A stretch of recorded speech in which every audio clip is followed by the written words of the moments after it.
Muito bem, nessa aula vamos continuar o título Legislação Tributária. Já vimos a questão das normas da legislação, leis, tratados internacionais, decretos, normas complementares, já vimos a questão da vigência da legislação, vimos a questão da aplicação da legislação e agora vamos começar a integração da legislação tributária. Bom, o que ocorre na verdade é o seguinte, muitas vezes, por mais complexo que seja o regime jurídico de um país, as leis de um país, sempre vai haver uma determinada situação jurídica para a qual não há uma norma, uma legislação específica determinando como disciplinando aquele ato jurídico. Sempre vai acontecer isso. Então, nestas hipóteses, nas quais há uma ausência de disposição expressa na lei, a autoridade, ao aplicar essa lei, essa legislação, ela tem que dar um jeito de suprir a lacuna da lei, tapar o buraco da lei. A este fato, suprir essa ausência da disposição expressa na legislação, dá-se o nome de integração da legislação tributária. Então, integrar a legislação é suprir a ausência de uma disposição expressa dessa legislação. Só que o aplicador da norma não pode suprir essa ausência, ou seja, integrar a legislação ao seu bel prazer. Existem métodos que ele terá que utilizar para integrar essa legislação tributária. São 4 os métodos previstos no artigo 108 do CTN, que nós vamos ver agora, mas com um detalhe importantíssimo e exploradíssimo em prova. Estes 4 métodos que vamos olhar a partir de agora aplicam-se sucessivamente na ordem em que indicados. Ou seja, primeiro eu tenho que aplicar a analogia, depois princípios gerais de direito tributário, depois princípios gerais de direito público e, por último, a equidade, que nós vamos ver agora explicando cada um deles. Mas muito importante chamar atenção para isso. Eles terão que ser utilizados sucessivamente nessa ordem em que estão enumerados no CTN. Então vamos ver o que nos determina o nosso artigo 108 com relação a essa determinação da autoridade de suprir a ausência de uma disposição expressa na legislação. Vamos lá. Artigo 108. Na ausência de disposição expressa, a autoridade competente para aplicar a legislação tributária utilizará sucessivamente,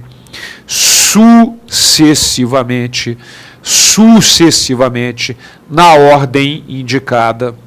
Então, olha só, na ausência de disposição expressa, ou seja, para suprir a ausência, o buraco da lei. Então, qual é o primeiro método? Vamos lá. Analogia. Esse é o primeiro método. Analogia. Ora, voltando para mim, o que é analogia? Vamos imaginar o seguinte. Existem impostos análogos, semelhantes. Por exemplo, o IPI e o ICMS. Inclusive, ambos têm o mesmo fato gerador, que é a saída do produto à indústria. Nós já vimos isso. O fato gerador do IPI não é a industrialização, é a circulação, é a saída do produto à indústria, que é rigorosa e constitucionalmente o mesmo fato gerador do ICMS. É a única situação em que a Constituição determina fato gerador. No artigo 155, parágrafo 2º, inciso 11, ela determina que o fato gerador do IPI e do ICMS são o mesmo. É o mesmo fato gerador, que é a saída do produto à indústria. Muito bem. Então, são impostos extremamente análogos, inclusive, só de curiosidade, o projeto de reforma tributária que está no Congresso Nacional une esses dois impostos num só, e talvez o ISS também, no chamado IVA, Imposto sobre Valor Agregado, pela semelhança, são muito análogos os dois impostos, com o mesmo fato gerador, o IPI federal e o ICMS estadual. Muito bem. A legislação federal, relativa ao IPI, determina que, se o contribuinte impugnar ou melhor, entrar com ação pedindo a restituição de um tributo pago indevidamente, a Fazenda Pública tem o prazo de 90 dias para lhe dar uma resposta. Caso contrário, o contribuinte que está pleiteando aquela restituição pode abater aquele valor que ele está pedindo de restituição no pagamento do imposto daquele mês. Então, a Fazenda Pública Federal tem o prazo de 90 dias para entrar com essa... para dar uma resposta, a um pedido de restituição do contribuinte de um tributo supostamente pago indevidamente. No caso do ICMS, até o advento da Lei Complementar 87, não havia uma disposição com relação a isso. A legislação era omissa com relação a esse prazo para dar uma resposta a um pedido de restituição feito pelo contribuinte. Só que a autoridade vinha aplicando os mesmos 90 dias previstos na legislação federal, que é extremamente análoga, semelhante à estadual, por ser o mesmo faturador que é saído do produto da indústria. Então, as autoridades já vinham aplicando, na ausência de uma disposição expressa na legislação estadual, os mesmos 90 dias que era o prazo para a Fazenda Pública responder a um pedido de restituição. Esse é o emprego da analogia. Ok? Então, o emprego da analogia supre a ausência de uma disposição expressa na lei. Hoje, só de curiosidade, a Lei Complementar 87 já fixou também os 90 dias para a Fazenda Pública dar uma resposta do pedido de restituição. Muito bem. Então, essa é a analogia. Vamos lá para o segundo método. Princípios gerais do direito tributário. Nós já vimos vários aqui princípios, inclusive com relação às limitações à competência tributária. Princípios gerais do direito público, indúbio pró contribuinte. Em caso de dúvida, você tem que decidir favoravelmente ao contribuinte. O interesse público prevalece sobre o interesse particular. E, finalmente, a equidade. O que vem a ser essa equidade? Vamos lá. A equidade é o fato da aplicação com bom senso, vamos dizer assim, da legislação. Ou seja, tratar os iguais de forma igual e desigualmente os desiguais, mas com bom senso. Vamos dar um exemplo disso. A legislação do Estado do Rio de Janeiro, ela permite o parcelamento da dívida tributária. Mas a lei que criou o parcelamento no Estado do Rio de Janeiro coloca na competência do chefe da repartição fiscal a concessão, a decisão de conceder ou não o parcelamento da dívida tributária. A lei que criou o parcelamento não traz exatamente as circunstâncias nas quais é permitido ou que é proibida a concessão do parcelamento. Não traz. Fica a critério da discricionariedade do chefe da repartição fiscal. Então, por exemplo, vamos imaginar que um contribuinte, o João, chegue numa repartição fiscal e diga assim, olha, eu quero um parcelamento da dívida da minha empresa, porque eu não estou conseguindo pagar, e o Pedro pede o mesmo parcelamento.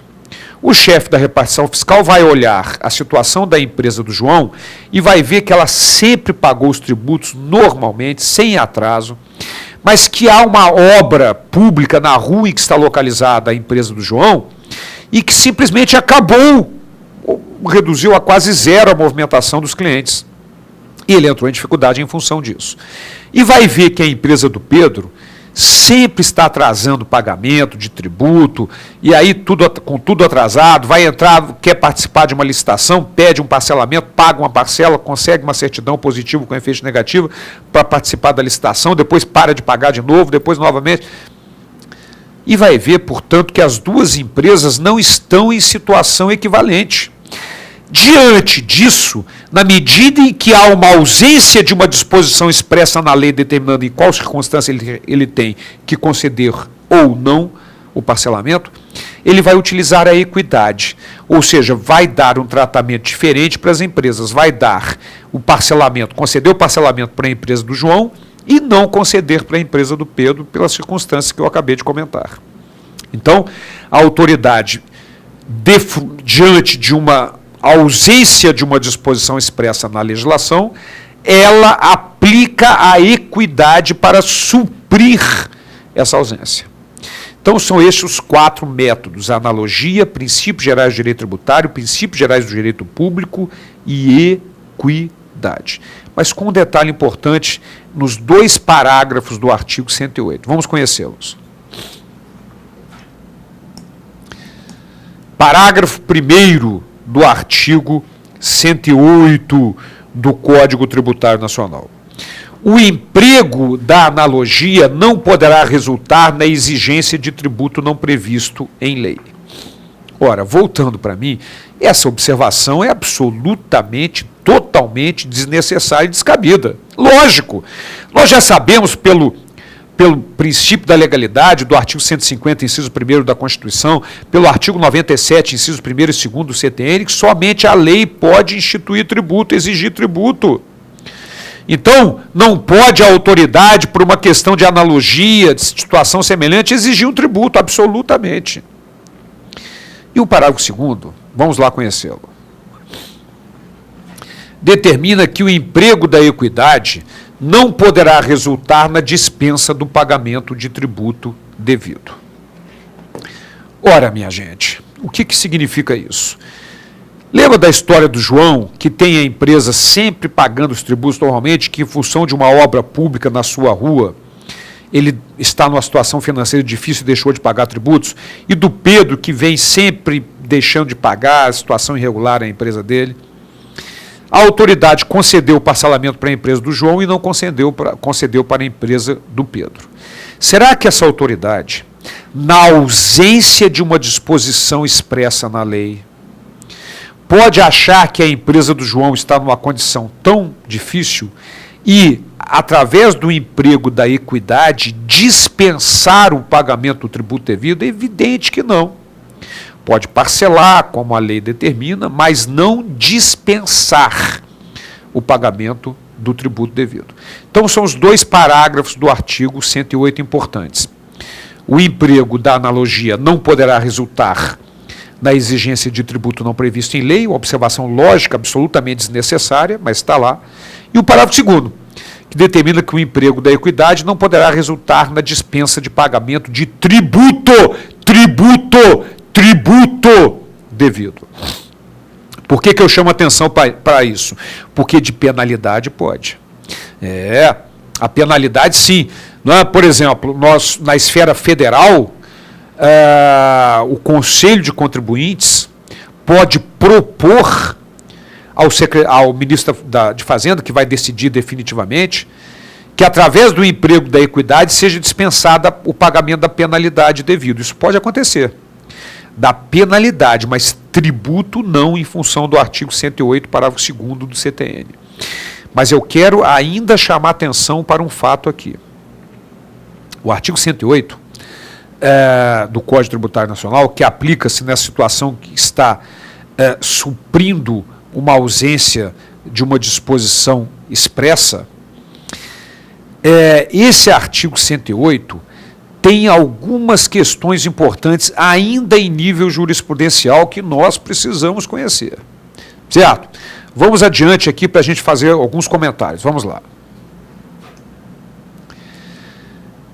De acordo com o STJ, o ICMS incide tão somente na atividade final, que é o serviço de telecomunicação propriamente dito. O convênio ICMS número 69 de 98, ao determinar a incidência do ICMS sobre a habilitação de aparelho móvel celular, empreendeu verdadeira analogia extensiva no âmbito material da incidência do tributo, em flagrante violação do artigo 108, inciso 1º do nosso Código Tributário Nacional. Portanto, voltando para mim, está aí uma decisão do nosso STJ que determina a aplicação do artigo 108, parágrafo 1º, que o emprego da analogia não pode resultar na exigência de tributo não previsto em lei. Mas para nós finalizarmos essa questão de integração, vamos só ver uma imagem que nos ajuda muito a guardar um detalhe importante. Vamos lá. Cuidado, minha gente, que tão importante quanto saber quais são os métodos, tão importante quanto é saber que eles terão que ser aplicados na ordem em que enumerados. Ou seja, primeiro a analogia, depois princípios gerais do direito tributário, depois princípios gerais do direito público e, por último, a equidade. Estas são as formas de integrar a legislação na ordem que terão que ser utilizadas. Muito bem, então isto é integração. Existem ainda alguns posicionamentos jurisprudenciais importantes sobre a integração da legislação, mas que nós vamos conhecer no nosso próximo encontro. Até lá.